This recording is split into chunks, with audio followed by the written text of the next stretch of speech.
तो बड़ दुखर कथा 62,000 लोकंकर जनसमर्थन हासिल कर नेतृत्व जनक हठात लोक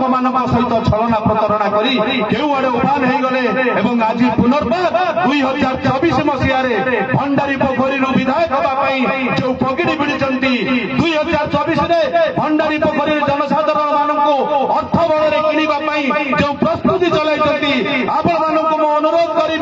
आम समस्त मिलमिशी अन्याय अत्याचार व्यभिचार भ्रष्टाचार विरुद्ध लड़ाई करवा एवं कांग्रेस अर्थर साम्राज्य को आम मैंने मुड़ू उपाड़ी फुपाड़ी दबा निरंजन पट्टनायक को देखई दबा जे एठी केवल विकास और प्रगति को प्राधान्य दिया जाए एठी केवल विजु जनता दल विकास एवं संजीव मल्लिक भद्रक जो उन्नयनमूलक कार्य या दृष्टि रखी या आखि आगे रखी आम समस्ते विजु जनता दल को नैतिक समर्थन दबू एवं जोड़ी संख्यार मोहर मारी माननीय सांसद एवं विधायक प्रार्थी को विपुल संख्यार विजय लाभ करेबू भंडारी पोखरी निर्वाचन मंडली ओडिशा राजनीति में 147 निर्वाचन मंडली मध्य सर्वाग्रे भोट व्यवधान भंडारी पोखरी रेकर्ड सृष्टि कर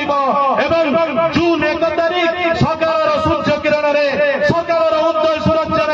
संजीव मल्लिक नाँ लिखा संजीव मल्लिक को आम मैंने समस्त विजय तिलक पहुंचेगा पिंधाइबा शपथ नहीं आम मैंने समस्त